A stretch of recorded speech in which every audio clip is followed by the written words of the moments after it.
And I was giving a talk for Claudia Golden, who is like one of the most amazing scholars of women's labor force participation. And Claudia knows that I'm coming with this, that I'm going to give this talk at her big event, and that I've got this new baby. And she emails me and she says, bring your baby. You should bring your baby. And so I did. I brought my baby, and I breastfed in the back of the conference room. And a woman who's about a decade older than me was horrified that I would actually, I was like, I've got a little apron thing. You can't see anything, but I got to walk out. I can't listen to the conference if I've got to breastfeed every 2 hours. I'm going to be in and out up to my hotel room. And I think I am a very aggressively out breastfeeder.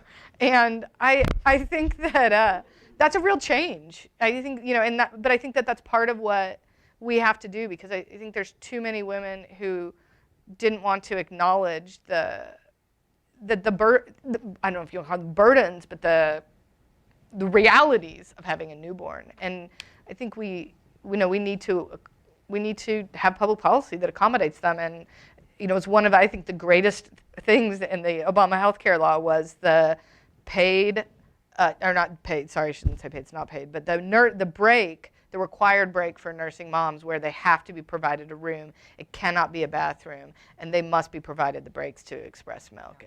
And that's revolutionary in our country.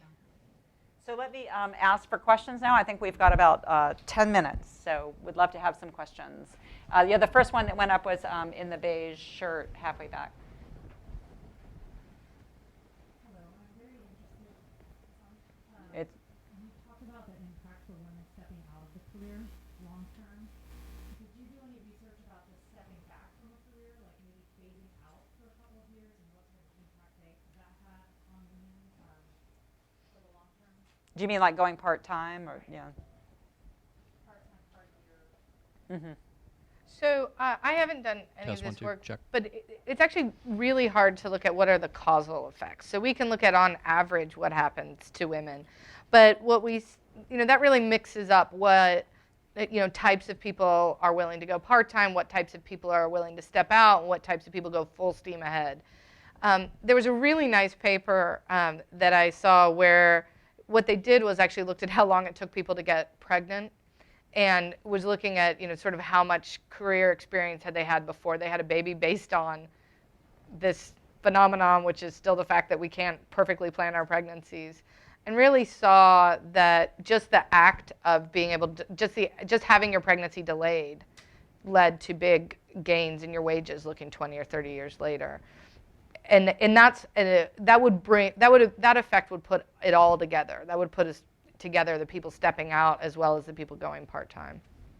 Meaning that the older you were when you had your child, the better you did wage-wise? Yeah, the better, because basically when you have your kid, the higher you are on sort of that wage curve, as you're getting these gains in your wage from more and more experience, the higher you are on that when you have your first kid, the higher you're likely to rise. I just wanted to add something, which is, surely it depends. It varies a lot across occupations.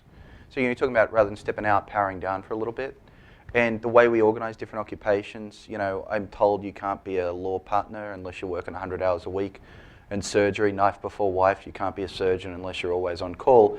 But somehow vets can do it, and somehow obstetricians can do it. And I'm not quite sure I understand what it is that flips these occupations, but if you look at how obstetrics is organized, it shows that a lot of occupations where we previously thought you had to be 100% on 100% of the time, just turns out that's just not true.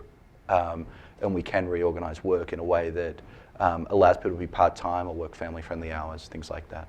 Yeah, I should say, I was thinking about that. This work by Claudia Golden and Marianne Bertrand, and they look at occupations, and women do tend to gravitate towards occupations where the hit from either taking time out or just reducing your hours is much lower on your wages. So I think for a lot of people used to think that veterinary medicine has become almost 100% women because animals are cute and fuzzy, and it's no longer about cows, it's about cats. But actually, it's because you can work at 80% and you get 80% of the wages, whereas in lots of occupations, you go to 80% and you are lucky to get 30% of the wages. And because emergency facilities are now standalone. So if you're going to be doing vet work in the middle of the night, it's going to be a different facility, and you're not necessarily. More questions? Yes, right there on the aisle in the blue plaid shirt. Sorry. It doesn't actually seem to be working. So pretty much whenever I hear